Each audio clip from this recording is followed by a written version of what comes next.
ഈ വർഷം ഒരുപാട് പേർ കാത്തിരിക്കുന്ന ഒരു മോഡലാണ് ടി വി എസിൻ്റെ അഡ്വഞ്ചർ ബൈക്ക്. വണ്ടിയുടെ പേറ്റന്റ് ഒഫീഷ്യലായിട്ട് ടി വി എസ് ഇപ്പോൾ രജിസ്റ്റർ ചെയ്തിട്ടുണ്ട്. വണ്ടിക്ക് എന്തൊക്കെ കാര്യങ്ങളാണ് അവർ കൊടുക്കാൻ പോകുന്നത് നമുക്ക് ഡീറ്റെയിൽ ആയിട്ട് നോക്കാം. വണ്ടിയുടെ പ്രൈസും വണ്ടിയുടെ സ്പെക്സ് വൈസും ഫീച്ചേഴ്സും കാര്യങ്ങളൊക്കെ ഡീറ്റെയിൽ ആയിട്ട് നോക്കാം. ഇന്ത്യയിൽ ഇപ്പോൾ ഒരുപാട് പേരാണ് അഡ്വഞ്ചർ ബൈക്കിന് ഇമ്പോർട്ടൻസ് കൊടുക്കുന്നത്. ഒരുപാട് പേർ ഇപ്പോൾ വണ്ടി വാങ്ങുന്നുണ്ട്. മുമ്പൊക്കെ ഹിമാലയൻ മാത്രമാണെങ്കിൽ ഇപ്പോൾ ഒരുപാട് അഡ്വഞ്ചർ ബൈക്ക് ഇന്ത്യയിൽ അവൈലബിൾ ആയിട്ടുണ്ട്. ഹിമാലയൻ 450 KTMന്റെ അഡ്വഞ്ചർ സീരീസ് ഉണ്ട്, ST അഡ്വഞ്ചറിൻ്റെ, എക്സ്പൾസ് 210 ഉണ്ട്. ഈ പറഞ്ഞ എല്ലാ ബൈക്കിനും നല്ല മാർക്കറ്റിംഗ് ഉണ്ട്, നല്ല സെയിൽസ് ഉണ്ട്. എല്ലാ അഡ്വഞ്ചർ ബൈക്കിനും ഇപ്പോൾ അപ്ഡേറ്റ് വന്നുകൊണ്ടിരിക്കുന്നുണ്ട്. KTMന്റെ അഡ്വഞ്ചർ സീരീസിന് അപ്ഡേറ്റ് വന്നു. ഹീറോൻ്റെ എക്സ്പൾസ് 210 ഇപ്പോൾ ലോഞ്ച് ചെയ്തിട്ടുണ്ട്.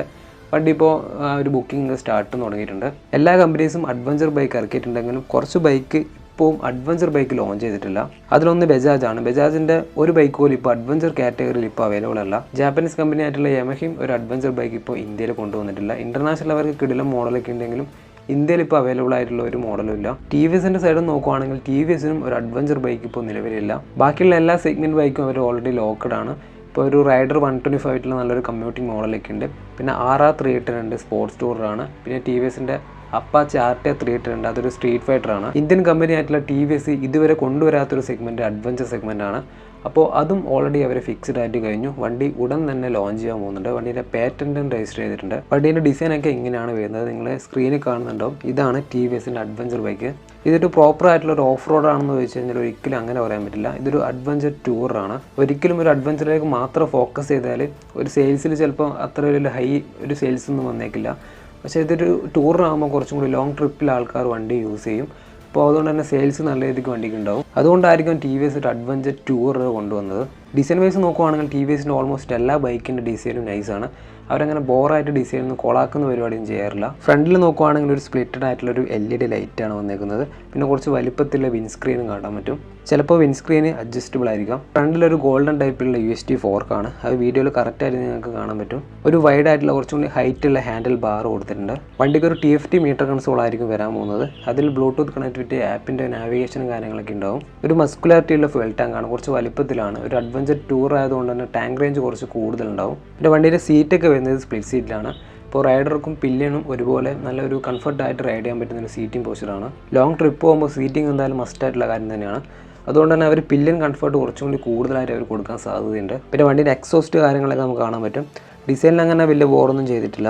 പിന്നെ വണ്ടിയുടെ ടെയിൽ സെക്ഷനും നൈസാണ്. ഒരു നീറ്റായിട്ടുള്ള ടെയിൽ സെക്ഷനാണ്. ഫുള്ളി LED ലൈറ്റിലാണ് വണ്ടി വന്നേക്കുന്നത്. ടെയിൽ സെക്ഷനും LED ആണ്. ഫ്രണ്ടിൽ 19 ഇഞ്ചും ബാക്കിൽ 17 ഇഞ്ചിൻ്റെ അലോവിയൽ ടയർസ് ആയിരിക്കും. ട്യൂബുലർ ടയർസ് ആയിരിക്കും. ബാക്ക് ടയർസിന് അവർ ടയർസ് ഹഗ്ഗേഴ്സ് ഒക്കെ കൊടുത്തിട്ടുണ്ട്. അത് അഡീഷണൽ ആയിട്ട് നമുക്ക് കസ്റ്റം ചെയ്ത് വാങ്ങേണ്ട ആവശ്യമൊന്നുമില്ല. ഇതൊരു ടൂർ ആയതുകൊണ്ട് തന്നെ അഡീഷണൽ ആയിട്ട് കുറച്ച് ആക്സസറീസ് നമുക്ക് വാങ്ങാൻ പറ്റും. പിന്നെ ലഗേജ് റാക്കും പിന്നെ ബോക്സൊക്കെ നമുക്ക് വാങ്ങാൻ പറ്റും. വണ്ടിയുടെ ബ്രേക്കിംഗ് നോക്കുവാണെങ്കിൽ ഫ്രണ്ടിലും ബാക്കിലും ഡിസ്ക് ബ്രേക്കാണ്. സിംഗിൾ പെറ്റൽ ഡിസ്ക്കാണ്. ഡുവൽ ചാനൽ ABS വണ്ടിക്ക് എന്തായാലും ഷുവറാണ്. ഫീച്ചേഴ്സ് നോക്കുവാണെങ്കിൽ ഒരുപാട് കാര്യങ്ങൾ ടി വി എസ് കൊടുക്കാൻ സാധ്യതയുണ്ട്. അതിൽ നമ്മൾ എക്സ്പെക്ട് ചെയ്യുന്ന കാര്യങ്ങൾ ഒന്ന് TFT മീറ്റർ കൺസോളാണ്. പിന്നെ traction control, ride by wire throttle, dual channel ABS, slipper clutch പോലുള്ള കാര്യങ്ങളൊക്കെ വണ്ടിക്ക് ഉണ്ടാവും. പിന്നെ നമ്മൾ RTX 300 കണ്ടിട്ടുള്ള ഒരു സീറ്റിംഗ് കൂൾ ചെയ്യാൻ പറ്റുന്ന ഒരു സംവിധാനമൊക്കെ വണ്ടിക്ക് വരാൻ സാധ്യതയുണ്ട്. ഇനി വണ്ടിയുടെ മെയിൻ ആയിട്ടുള്ള കാര്യത്തിലേക്ക് കടക്കാം. എഞ്ചിൻ്റെ ഭാഗത്തുനിന്ന് ഇത് ടി വി എസിൻ്റെ ഫസ്റ്റ് എഞ്ചിനും കൂടിയാണ്. ടി വി എസിൻ്റെ പെർഫോമൻസ് ബേസ്ഡ് ആയിട്ടുള്ള എല്ലാ ബൈക്കിനും BMW എഞ്ചിനാണ് യൂസ് ചെയ്യാറ്. RR 310 RTR 310 ആ ഒരു എഞ്ചിനാണ്, BMW എഞ്ചിനാണ് അവർ കൊടുത്തേക്കുന്നത്. പക്ഷേ ഇതിലേക്ക് വരുമ്പോൾ ടി വി എസ് സ്വന്തമായിട്ട് നിർമ്മിച്ചൊരു ഓൺ പ്രോഡക്റ്റും കൂടിയാണ് ഈ ഒരു എഞ്ചിൻ. ഈ ഒരു എഞ്ചിൻ അവർ ഷോക്കേസ് ചെയ്തതാണ്. ഈ ഒരു എഞ്ചിൻ്റെ പേര് RTX D4 ആണ്. ഒരു 299cc single cylinder 4 stroke 4 valve liquid cooled എഞ്ചിനാണ്. ഒരു double over head cam shaft ആയിട്ടുള്ള DOS എഞ്ചിനാണ് വണ്ടിക്ക് യൂസ് ചെയ്തേക്കുന്നത്. ഈ ഒരു എഞ്ചിനിലെ maximum power 35 BS of power ആണ്. മാക്സിമം ടോർക്ക് 28.5 Nm ഓഫ് ടോർക്കാണ്. ഇത് ടി വി എസിൻ്റെ ബാക്കിയുള്ള ബൈക്ക് വെച്ച് നോക്കുമ്പോൾ കുറച്ചും കൂടി ടോർക്ക് ആയിട്ടുള്ള എഞ്ചിനായിരിക്കും. ലോ ആൻഡ് ടോർക്ക് കുറച്ചും കൂടി സ്ട്രോങ് ആയിരിക്കും. ഈ വണ്ടിൻ്റെ എക്സ്പെക്റ്റഡ് ആയിട്ടുള്ള പ്രൈസിങ് നോക്കാം. എന്തായാലും ഒരു 3 lakh അണ്ടറിലാണ് അവർ ലോഞ്ച് പ്ലാൻ ചെയ്തിട്ടുള്ളത്. 2,60,000, ഒരു 70,000 ആ ഒരു റേഞ്ചിലേക്കായിരിക്കും നമ്മൾ എക്സ്പെക്ട് ചെയ്യുന്ന പ്രൈസ്. ഇനി വണ്ടീൻ്റെ ലോഞ്ച് നോക്കുവാണെങ്കിൽ ഈ വർഷം എന്തായാലും വണ്ടി ലോഞ്ച് ചെയ്യും. ഒരു ഒക്ടോബർ ടു സെപ്റ്റംബർ ആ ഒരു ടൈമിലേക്ക് വണ്ടി ലോഞ്ച് ചെയ്യാനുള്ള സാധ്യത കാണുന്നുണ്ട്. വണ്ടീൻ്റെ ഒഫീഷ്യലായിട്ടുള്ള ലോഞ്ചും കാര്യങ്ങളൊക്കെ അടുത്ത് തന്നെ അറിയാൻ പറ്റും.